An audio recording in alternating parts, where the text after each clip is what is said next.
I'm Dr. Frida. I'm a board-certified kidney doctor, and today I'm going to talk to you about how to keep your kidneys healthy. Now, first off, what exactly are the kidneys? What is their purpose? What is their point? Well, your kidneys are your two organs located in your lower back or your flanks. They're where the love handles are. And they serve to filter out your blood. They filter the blood and they get rid of excess toxins, they make urine, and they do so much more than that.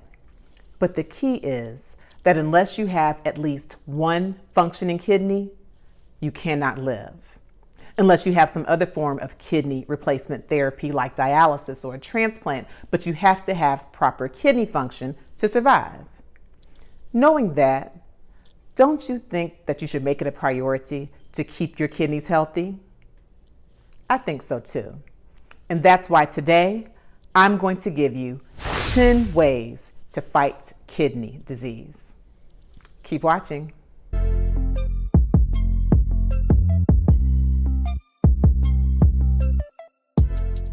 I'm Dr. Frida.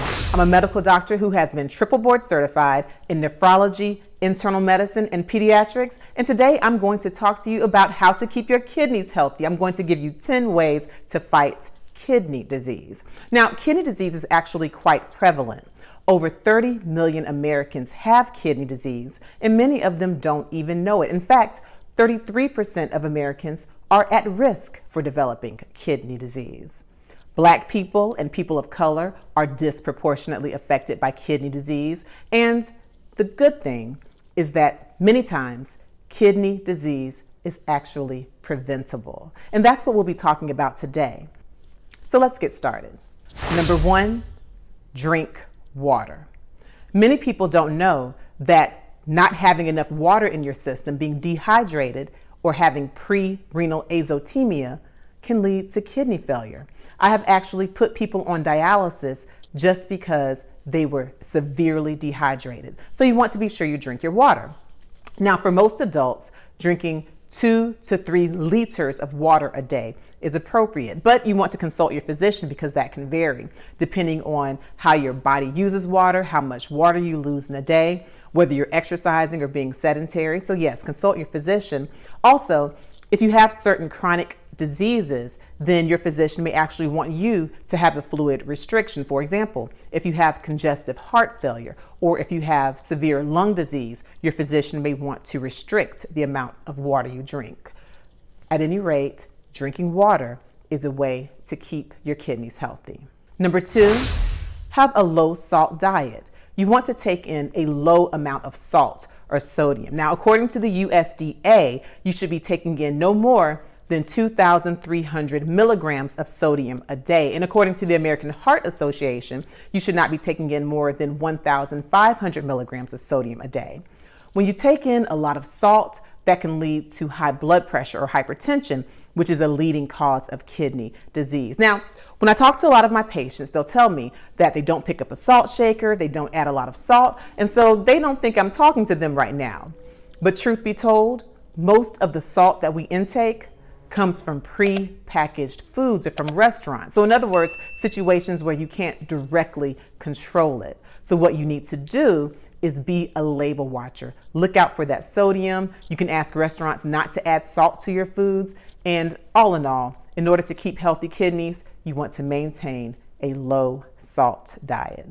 Be sure to watch my videos on 10 high salt foods to avoid after you finish watching this video.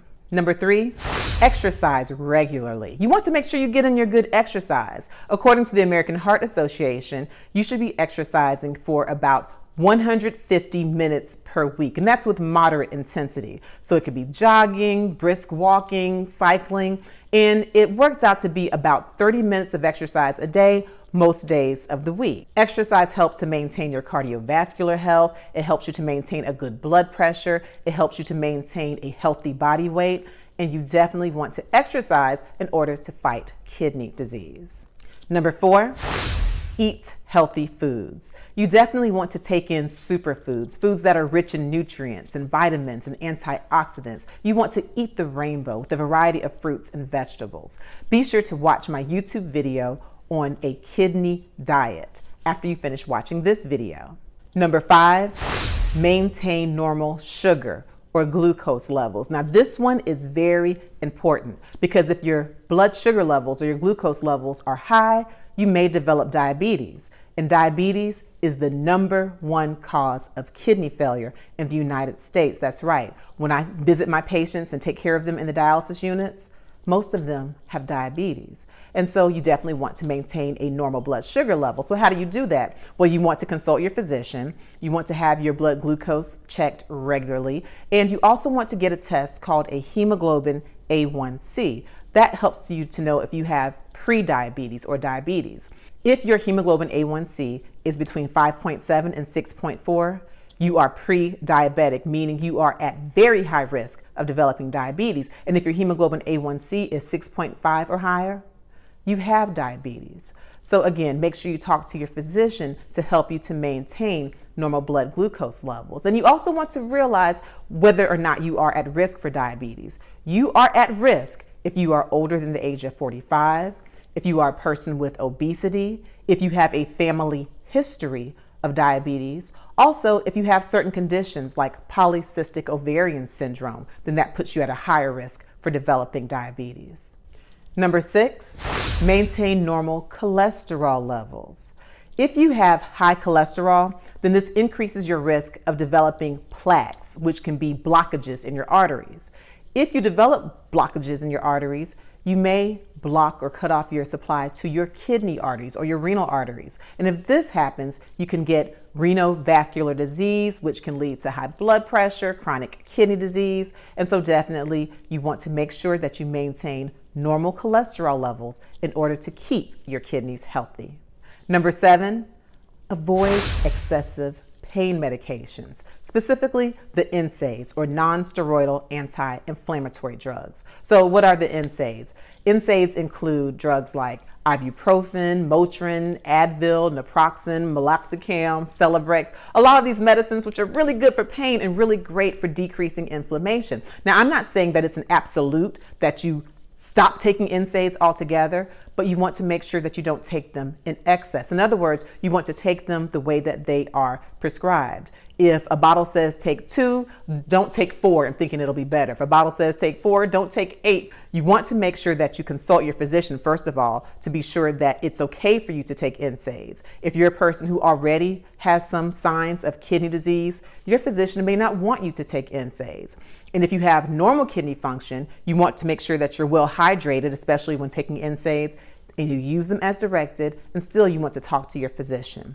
At any rate, there are people who can develop what we call NSAID nephropathy, and I have dialyzed patients just because they've taken too many pain medications. Number 8, avoid taking supplementations or herbs unless you consult your physician. Now, I'm telling you, this is key. A lot of people think that just because something is sold over the counter or just because online it says natural, that it is healthy for you, and that is not the case. I have had patients who have come to my office with kidney disease due to taking certain supplements or herbal medications that were not right for them. And so certainly I'm not against taking supplements, I'm not against taking herbs, but you must speak to your physician because every herb may not be for you. Every supplement may not be for you. And because a lot of the natural, quote unquote, supplements don't have to have FDA approval, we oftentimes don't know what ingredients are in them. And so you want to make sure that you avoid taking supplements or buying certain herbs online or buying them from the person in the corner you don't know. You want to avoid taking supplements and herbs unless you do it under the guidance of your physician. Number 9, maintain a normal blood pressure. This is so important because high blood pressure or hypertension is the second most common cause for kidney failure in the United States. A normal blood pressure is when that top number or systolic blood pressure is less than 120 and that bottom number or diastolic blood pressure is less than 80. If you are walking around here with a systolic blood pressure of 130 or higher, you have hypertension. Now, I know a lot of people will say, oh no, my blood pressure runs high. Mine runs in the 140s, it runs in the 150s. That's normal for me. No, it's not. It's not normal to have high blood pressure because the body is a beautiful thing and it will allow you to compensate to the point where you don't feel symptoms if you have chronic hypertension. But just because you don't feel symptoms, you can still be damaging your kidneys with the high blood pressure. And another thing that can happen in a person who has high blood pressure, even if you're trying to do the right thing, you go to your doctor, you start taking the medications, oftentimes as your blood pressure begins to decrease, you might feel lightheaded or fatigued or dizzy. And that might make you think that the blood pressure that's high is normal for you, or it might make you think that you're having an adverse or a bad reaction to the medications. Not so necessarily. A lot of times it just takes your body 2 or 3 weeks in order to adjust to a normal blood pressure. And so before just stopping a blood pressure medication, make sure you talk to your physician. Tell your physician the symptoms you're having. If the blood pressure medicine is affecting your energy level, if it's affecting your love life, talk to your doctor. There are things that we can do. We have tricks for that kind of thing. But what you don't want to do is to have abnormal blood pressure, because maintaining a good blood pressure is a way to fight kidney disease. Number 10, reduce your stress. Raise your hand if you ever experience stress. I know I'm not alone. When you have high stress, you can be putting your kidneys at risk, and let me tell you how. When you are stressed, you cause your body's stress hormones to surge, your adrenaline, your cortisol. And when these hormones are on the rise, they cause your blood vessels to constrict or tighten, which can cause your blood pressure to increase. And we already talked about it. High blood pressure is one of the leading causes of kidney disease. Having high stress hormones like high cortisol can also cause you to have a high blood sugar. And you will recall that having high blood sugar or diabetes is the number 1 cause of kidney failure. And so another way to keep your kidneys healthy is to reduce your stress. For some tips on how to reduce your stress, please check out my YouTube videos on stress. Also, be sure you watch my video on 10 healthy habits for a better you and a better life, and you can download that free PDF. If you found this video to be helpful and informative, please be sure to like it and to share it with the people you care about. Also, if you have not done so already, please subscribe to my YouTube channel and go ahead and follow me on Instagram too, please, at dr.frida. I thank you for watching. I appreciate the support. I appreciate you for watching, and I want you to do your best to live your healthiest, happiest life. I'm Dr. Frida.